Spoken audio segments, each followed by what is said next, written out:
हनुमान जी के जो पूर्णमासी आती है, हर पूर्णमासी के दिन 5 बतासे, एक पान का पत्ता, उस पर थोड़ा सा सिंदूर, 5 बतासे और 5 लौंग अगर उस पर रख के हर पूर्णमासी को, साल में 12 पूर्णमासी होते हैं, पूरे 12 पूर्णमासी को अगर हनुमान जी के चरणों में रखी जाए और उनसे स्तुति की जाए तो हे प्रभु कि आप मेरे मेरे पद को उन्नति करवाएं, या मैं नौकरी जो करता हूँ उसमें इजाफा करें, या अच्छी नौकरी में तब्दील करें, तो प्रभु उसकी कृपा जरूर करते हैं। हमारे सामने यशोदा हॉस्पिटल है। अच्छा। तो यहाँ सैकड़ों लोग आते हैं, रोज़ बीमार होते हैं।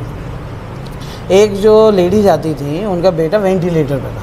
अच्छा। बहुत परेशान थी, कम से कम 1.25 महीना, 40 दिन हो गए थे उसे वो वेंटिलेटर पर। रोज़ पर उन्होंने एक दिन भी, चाहे आंधी हो चाहे तूफान, उन्होंने संकल्प किया था कि मैं मानती हूँ सिर्फ बजरंगबली को, और किसी को मैं मानती नहीं। सब हैं भगवान ठीक है, पर मेरे लिए जो है ये हैं, चाहे माता हैं, पिता हैं, गुरु हैं, देवता हैं, जो हैं बजरंगबली। मैंने रोज़ 40 दिन प्रति वो आती थी और रोज़ दीपक जलाती थी यहाँ पे। तो उनके पास अवेलेबल नहीं होता था कोई चीज़, तो उन्होंने क्या किया है कि वहीं पे जैसे खाना जो आता है उनसे कहते थे कि आप थोड़ा सा आटा ले आइए, उससे दीपक बना लेती थी। कलावा लेके उससे बत्ती बना लेती थी। हमसे कभी कुछ चीज़ ले ली, जैसे मान लो घी की भी अवेलेबिलिटी नहीं हो रही है, पैसे की उनके पास, उन्होंने पर छोड़ा नहीं। पूरे 40 दिन जब उन्होंने करे, भगवान की दया से 35वें दिन से उनके बेटे को बहुत फ़र्क पड़ने लगा। यहाँ डॉक्टर ये कह रहे थे कि आप इनको कहीं ले जाइए, अब इसका इलाज नहीं है, जो हमने देखा। और लड़की की उम्र थी मात्र 16 से 17 साल। जब उनको 35वें दिन हुआ, जब उनको तबीयत ठीक होने लगी, तो उनके पति देव कहने लगे भाई अब तो पहले से बहुत फ़र्क है, और मैंने कुछ बोल रखा है, चलो मैं उससे करने जा रहा हूँ, तो तुम यहाँ ध्यान रखना। और उनको सुबह से और शाम हो गई, वो नहीं आया कोई भी, न रिश्तेदार आया, न बच्चियों को छोड़ के नहीं आ पा रही थी। तो उन्होंने बड़ा संकट वहीं पर प्रभु का ध्यान करा, स्मरण करा। तो वो बताती कि मैं चेयर पे बैठी थी, तब उन्होंने कहा कि आज तेरा काम हो गया तो मुझे भूल गई है। वो खुद बताती है कि कुर्सी पे बैठे बैठे मुझको ये हनुमान जी ने कहा। तो वो तुरंत वहाँ पे किसी के कह गए कि सिस्टर आप मेरे बेटे का ध्यान रखना, मुझे हनुमान जी का जोत जलाने जाए।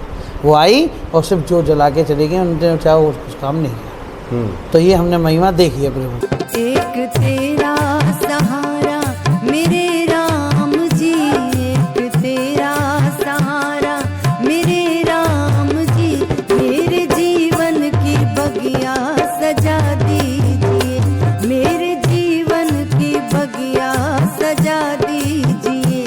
जिंदगी है मेरी, मेरे किस काम की, जिंदगी है मेरी, मेरे किस काम की, अपनी सेवा में इसको लगा लीजिए, अपनी सेवा में इसको लगा लीजिए।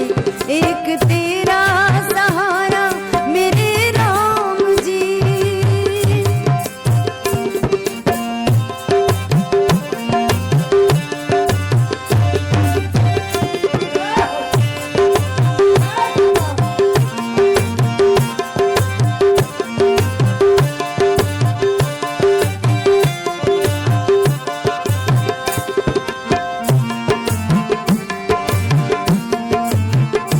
तेरी भक्ति बिना है ये सूना जहां,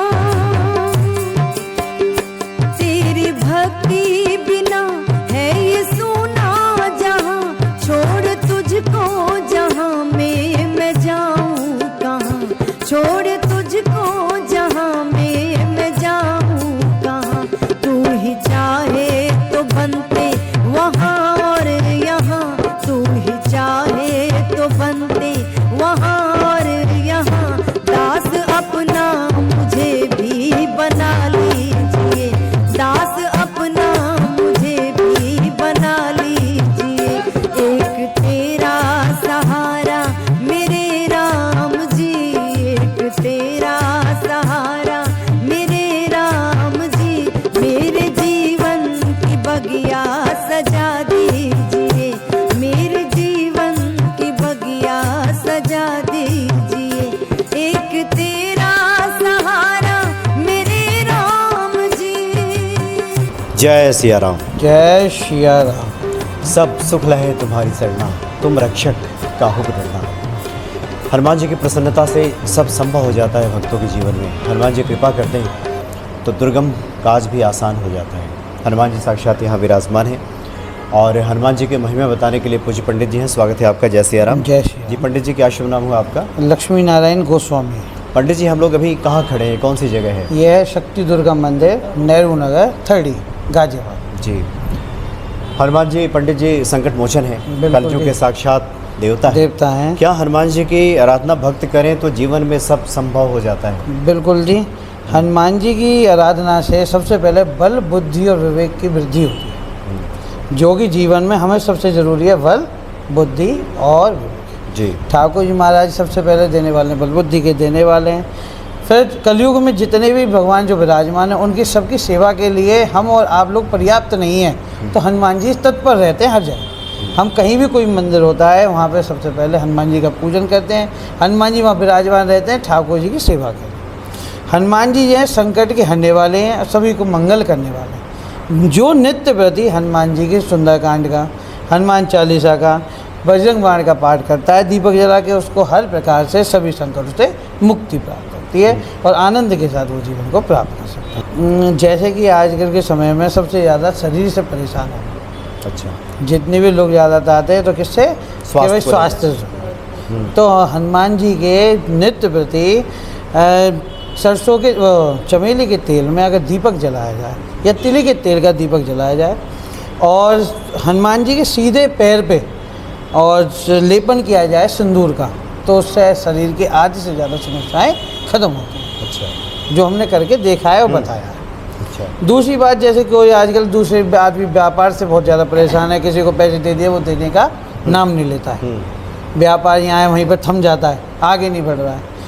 तो अगर हम हनुमान जी के सीधे पैर का सिंदूर अगर अपने उस व्यापार के इस जगह पर स्वास्तिक बनाएं और प्रभु का नाम लेकर और वहाँ पे उसका पूजन करें, तो व्यापार थोड़ा सा जल्दी से उठने लग जाता है। अच्छा, व्यापार स्थल पे, हाँ, यानी उनके दाहिने पैर का सिंदूर लेकर स्वास्तिक बनाए। स्वास्तिक बनाया जाए, उसका पूजन किया जाए, तो ठाकुर जी की दया से उस पर कृपा होती है और आगे की तरफ आगे होता है। क्योंकि आपने देखा होगा जो उनका सीधा पैर होता है पर्वत के ऊपर आगे की तरफ ले होता है। जैसे देखिए हमारे ये उठा होता है ना।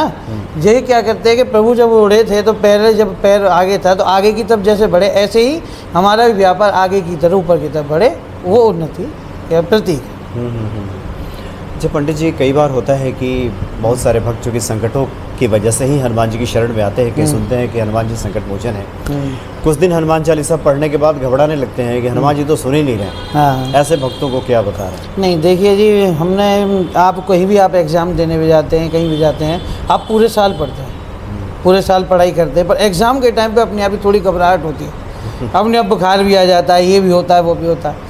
आपकी क्या होता है, ऐसे ही भगवान का काम, जब हम भगवान की रोज़ सेवा पूजा करते हैं तो एक हम संकल्प करते हैं कि मान लो हमने 30 दिन हम हनुमान जी का रोज़ चलिया करेंगे या दीपक जलाने जाएंगे, हनुमान चालीसा का पाठ करेंगे और हमारा ये काम पूर्ण होगा, ये हम अपने संकल्प कर लेते हैं। अब जैसे क्या होता है, 20 दिन हुए या 22 दिन हुए, 25 दिन हुए, अरे हमारे तो कुछ काम ही नहीं हो रहा है, हमारा तो काम बन ही नहीं रहा है, तो आपके मन में ऐसी धारणा आने लगती है, जिससे क्या होता है कि भगवान जो आपको देख रहे थे कि भाई 20 दिन 25 दिन आया है, अब ये 5 दिन और रह गए, जरा इसमें इसकी परीक्षा तो लो, अब मैं इसको देने जा रहा हूँ, इसको कुछ देने जा रहा हूँ, इसका कार्य करने जा रहा हूँ, तो ये इसके लिए सक्षम है या नहीं, कि आज कर रहा है उसके बाद ये आज भी नहीं करेगा। तो परीक्षा लेते हैं, कभी आंधी है, कभी तूफान है, कभी बुखार है या कुछ है, तो लोग उससे थोड़ा सा डर जाते हैं, जी नहीं आज तो 25 दिन करे। तो थोड़ा सा क्या होता है कि हम लोगों को प्रभु जब परीक्षा लेते हैं, जो लास्ट के दिन होते हैं, उनमें थोड़ा धैर्य धारण करके हमें वो पूर्ण करना चाहिए जो हमने संकल्प किया। तो ठाकुर जी महाराज जरूर उसकी बात सुनते हैं, बजरंगबली महाराज उसकी बात जरूर पूरी करते हैं। पर हम लोग थोड़ा सा जो लगे हुए हैं आज के ज़माने उसमें भविष्य में, तो हम थोड़ा सा जल्दी रिजल्ट चाहते हैं। जैसे अंग्रेजी दवाई है, हम उसको लेते हैं तो तुरंत सिर का दर्द सही हो जाता है, पर वो कभी भी सिर के दर्द को ख़त्म नहीं कर सकती, दोबारा होगा। हम देसी कोई भी इलाज करें तो वो थोड़ा सा जड़ से उस चीज़ को ख़त्म करेगा, दोबारा से दर्द नहीं हो। तो ऐसी प्रभु की कृपा है, ये भी थोड़ा देर में मिलती है, पर जब मिलती है तो उसके बाद कोई भी उसके साथ कोई भी शिकायत नहीं रहती है। भाई ये जी जी, यानी भक्त श्रद्धापूर्वक हनुमान जी की आराधना करें, हाँ, तो एक समय ऐसा आएगा कि हनुमान जी आपके सकल मनोरथ 101% सिद्ध कर देंगे। बिल्कुल, ये आपका निज अनुभव भी है? बिल्कुल जी जी। बहुत से लोग हैं जो हमारे यहाँ आते हैं और परेशान थे, जो अब तक ठीक हुए हैं, ये प्रभु की कृपा है। और फिर 35-40 साल हमारे इस मंदिर को हो चुके हैं। अच्छा। तो जब से जो लोग यहाँ जुड़े हैं आज तक जुड़े हुए हैं, ये हमारे भगत हैं। आज से 60 साल से लगभग उम्र 60 के आसपास होगी। जिस दिन से यहाँ मंदिर बना है 35 साल पहले, तब से यहाँ पे जुड़े हुए हैं। आज तक वो आदमी इधर से उधर गया नहीं, और सब कृपा करिए, सब पूरे कहानी की। जी जी। यहाँ के तो जो प्रधान देवी हैं माता रानी हैं, हाँ जी, दुर्गा और माता। हनुमान जी यहाँ विराजमान हैं। हाँ, और सेवा हनुमान में। जी वैसे भी अष्ट सिद्धि नौ निधि के नौ दाता हैं। निधि के दाता हैं। उनको जानकी माता ने आशीर्वाद दिया है। बिल्कुल। पंडित जी काफ़ी आनंद आया, आज तो अब पहली मुलाकात है, और आगे भी हनुमान जी की प्रेरणा रही तो कुछ और भी हम पाठ अनुष्ठानों हाँ के जी, बारे में हाँ आपसे जानेंगे। बहुत बहुत धन्यवाद आपका। जय जय जय सिया राम, जय सिया राम।